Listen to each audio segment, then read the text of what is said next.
So, you want to learn bookkeeping. Chart of Accounts, by Dave Marsall.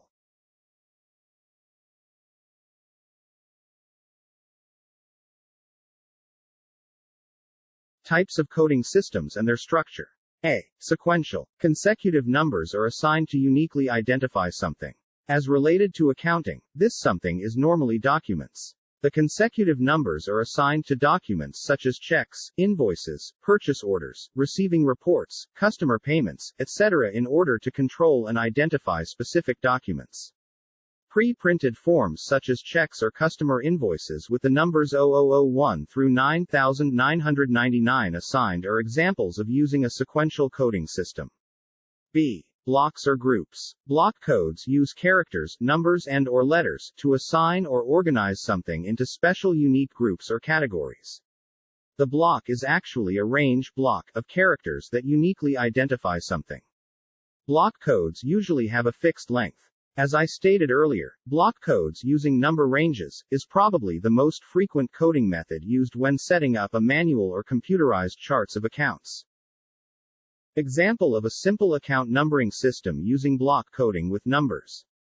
8 blocks of numbers have been used to assign account groups based on the types of accounts in the above example. One limitation of our earlier account codes presented that you're limited to 100 accounts of each type. How could I easily provide for 1,000 accounts of each group or type? By simply making the account number 4 digits numbers in length instead of 3 digits numbers, as illustrated above. Hierarchical codes. Structure that resembles an upside-down tree structure.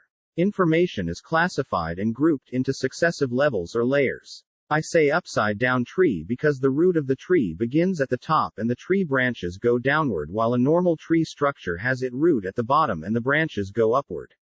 Some examples of this type of structure are a company's organization chart and an ancestry chart.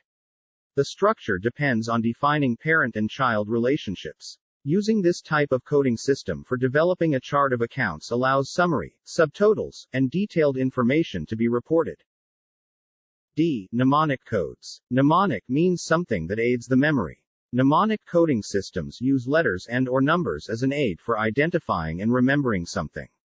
If you recall, I mentioned earlier that most codes are meaningless by themselves. This is an exception. This is a code that conveys meaning by itself. Abbreviations that we commonly use is an excellent example of using mnemonic codes. A possible use of mnemonic codes used with a chart of accounts would be using codes similar to the above for identifying and assigning the type of accounts. What does the first character of our code tell us? Hopefully, you said the type of account. A. Asset. L. Liability. O. Owner's equity. R. Revenue. C. Cost of goods sold. E. Expenses. E. Faceted codes. Alphabetic characters and/or numbers are often used to identify pieces of information called facets that can also be used to define accounts. Each facet is a piece of information.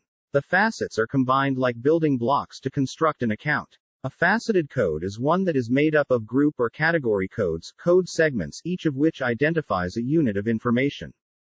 In constructing a faceted chart of accounts, the complete account code is actually made up of many mini-codes, facets.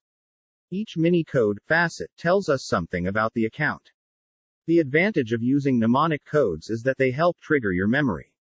Which one of these accounts triggers your memory? 1000, or a CA? Although they both are acceptable and identify the cash account, personally, I prefer the mnemonic code structure, a CA. F. Combination coding system. While it might appear that you have to select one type of coding system to use for your chart of accounts, this is not necessarily the case. Unless the accounting software you plan on using dictates a specific coding system that has to be used, you can use numbers and/or alphanumeric characters and a combination of hierarchical codes, block codes, faceted codes, and mnemonic codes to develop your chart of accounts.